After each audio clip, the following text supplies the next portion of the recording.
Itanguriro igice 8 umurongo wa mbere. Itanguriro igitabo gitangura mu isezerano rya kera igice 8 umurongo wa mbere havuga ngo Imana yibuka Nowa n'ibifise ubugingo byose n'ibitungano byose byari kumwe nawe mu bwato.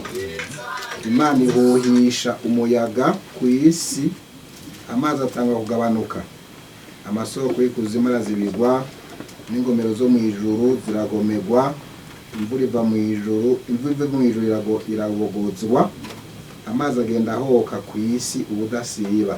Ya minsi 150 ishize amazi atangura kugeruka.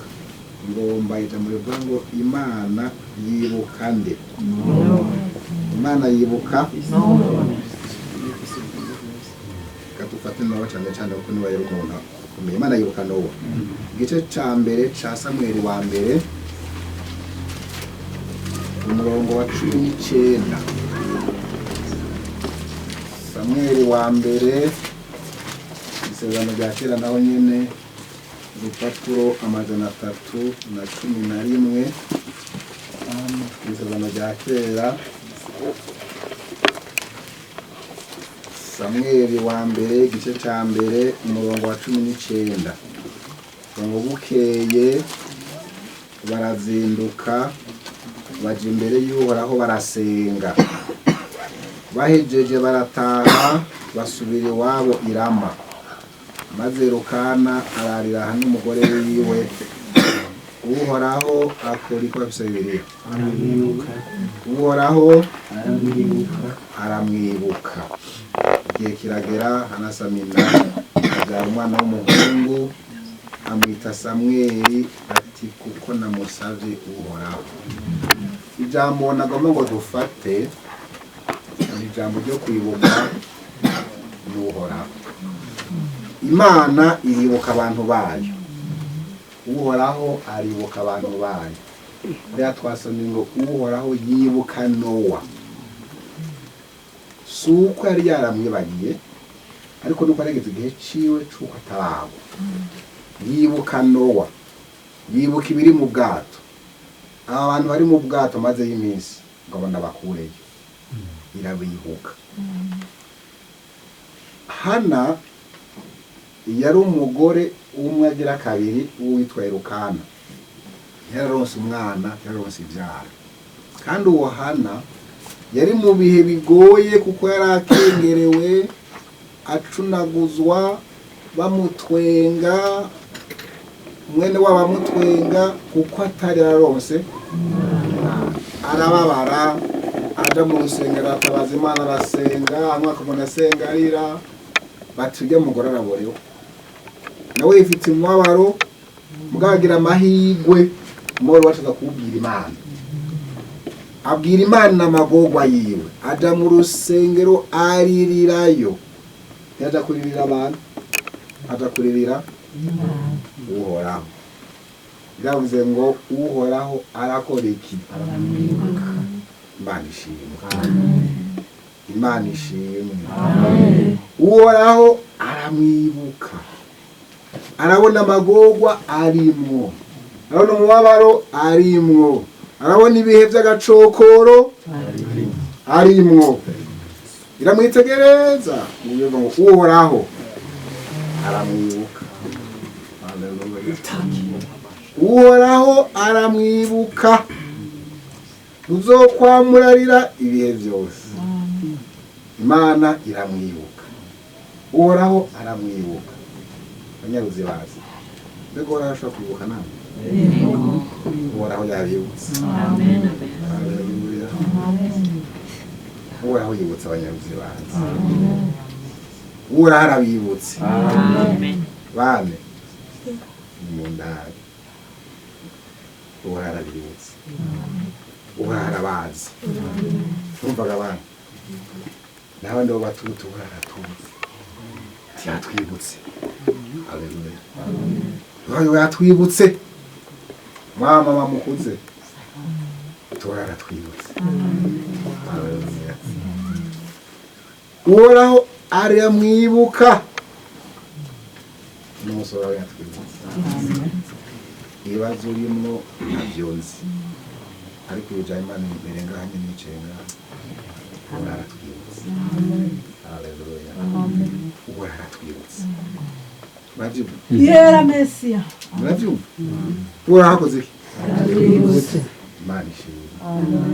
Uraratwibutse. Ukuyibutse Nowa ari mu bwato amaze iminsi ubugaraniwemo ucihutisha umuyaga kugira ngo amazi akame. Imana ifite ibikoresho.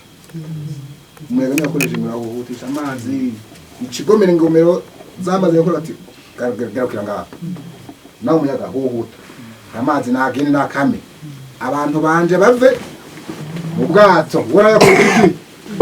Yabibutse. Haleluya. Uhoraho aratwibutse abanyaruzibazi.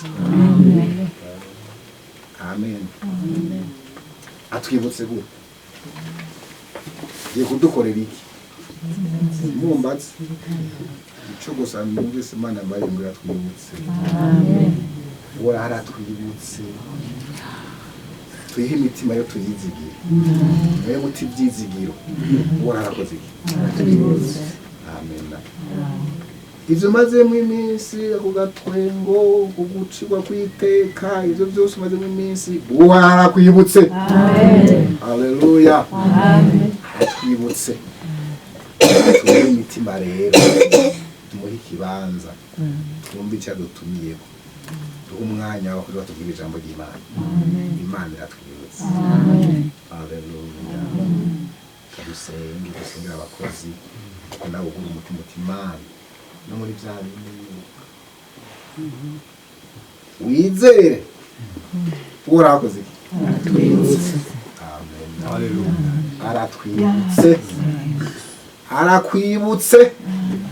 Arakwibutse ubwawe. Aratwibutse twese ngaha mu RUZIBAZI. Nyera twibagiye n'igihe. Suko twibagira n'igihe. Kugira ngo hajyana yari ntiri muzima.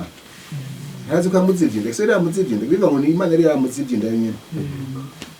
Akora kugira ngo yiheshe icubahiro igihe kigere yiheshe azomenye bati Mana nari nagusavye ndakubonye. Hari ivyo twinza kugira ngo banze tubaze tubone ko ari iyo yabikoze. Iyo binyerutse ngo ni ubutore bw'iwawe, ngo twabyoroheje oya, ariko uyu munsi iratwibutse. Haleluya. Icufise ciwawe irakwibutse. Ibi dusangiye iratwibutse. Amen. Haleluya. Imana iratwibutse. Kadusengera abakozi. Imana turagushimiye waduhaye gushika hano. Haleluya. Uhoraho uratwibutse. Haleluya. Uratwibutse. Amen. Uratwibutse. Mu RUZIBAZI uratwibutse. Dukure mu gakenge ngo twari. Uratwibutse. Aba bana urabibutse. Ari mu mashuri bariko bariga urabibutse. Abavyeyi urabibutse. Mu RUZIBAZI uratwibutse. Aka karere tuributswe n'Uhoraho. Haleluya. Haleluya. Mwami urakoze. Uraneze yo kutwibutse. Twasenga abakozi rero ubakoresha. Amen. Muhemu yera. Muhemu yera. Ube hano bakoresha ijambo ryawe nirigira ubushobozi, nirigira ububasha ko twibutswe n'Uhoraho. Amen. Nirigira ubushobozi mitima y'abantu yawe yubakwe. Muhemu yera twuzure. Azaye bazobikugweho ko twibutswe n'Uhoraho. Nakoze mwami abagore bahure nawe, bise bazobinde bahure nawe. Umuntu wese cyakenye cyakugomba. Amen. Urakoze ko twibutswe nawe. Ndagushimiye abakozi bakoreshe bibe byose neza mu izina rya Yesu mwami n'umukiza wacu. Amen.